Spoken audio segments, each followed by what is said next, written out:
Welcome to a Mother's Day special. We have with us mother-daughter duo, Geeta and Sharanya Chandran. Thank you so much for joining us today on this very special interview where we're going to be talking about motherhood, self-care, mental well-being, and most importantly, how dance can connect with people and also give a very strong message. Thank you so much, Geeta ji and Sharanya, for joining us. How important do you think is the role of a mother or the motherly role in an artist's life? I think the mother's role never stops. Initially, it's physically tending and doing all that. Then I think it's this whole thing of educating the child, of giving the best values that you can give to the child, and then of course mentoring them as they go along. Whether you need to say something at a particular time or not say something, these are things that you always kind of build a relationship. So I think the mother's role never finishes or ceases to be. She's always there for the child, and that comfort of mother being there is so important. So I think it's very, very important for you to give the child the confidence that you are there for them. As an artist or even a mother, today you're a mother yourself, how important is that role of a mother? Which, like I think Geeta ji rightly said, it just never finishes. I think it's constant teaching and learning, as I'm realizing from both ends now. Yeah, because you're... But I really feel that I am special because, and I'm very privileged because my mother is also my guru. So she plays this dual role of being not only my mother but also my guru. So it's a very special blessing and a relationship because she's a friend, she's a mentor, she's a guide, she's a co-choreographer. We share the stage together. I've done Natvangam for her, she's done Natvangam for me, and so it's really this very special bond that we have, and the colors and the nature and the relationship keeps changing based on different roles that we play. And it's a constant pleasure.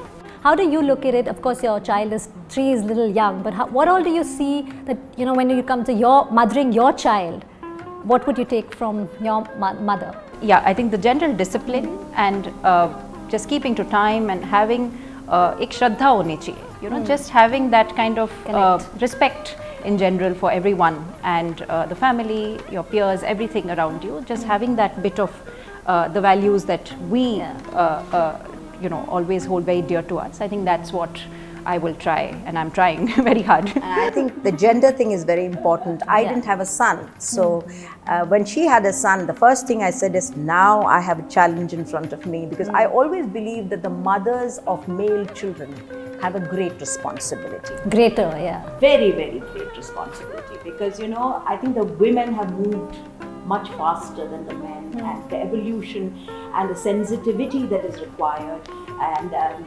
to keep pace with the way women are moving ahead is very, very important. So I think that is something that we both are very sensitive about, that we need to create a person who is respectful of gender, of being inclusive. That is very important.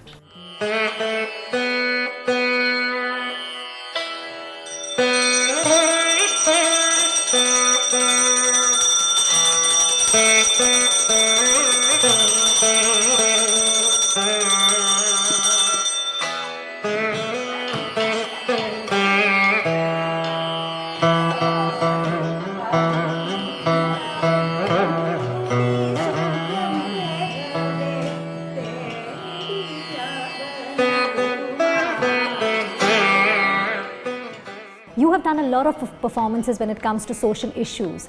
What were those issues, you closely feel about, which were relevant and they needed to be brought out through dance? I think gender has been one thing, environment has been the other thing.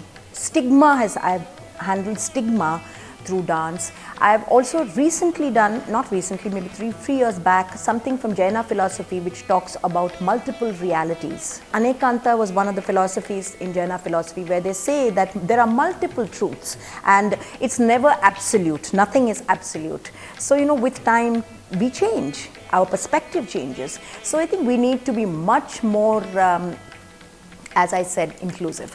When you talk about inclusion, sanitation, of course, we've been talking about it is a very important aspect, especially for women, and unfortunately many women in our country don't have the basic right.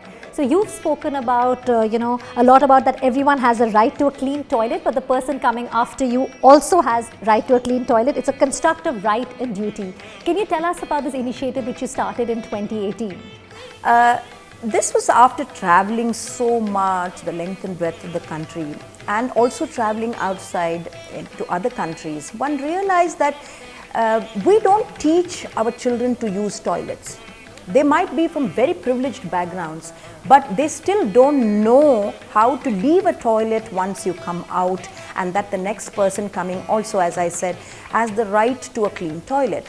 So this is kind of worrying me as to we focus on so many other things. Why don't we focus on this very, very basic kind of a thing? I started with my own studio toilet, I started talking about it in every program of mine as well. Before I start a program, I would kind of say a message and leave it with the audience to kind of think about it.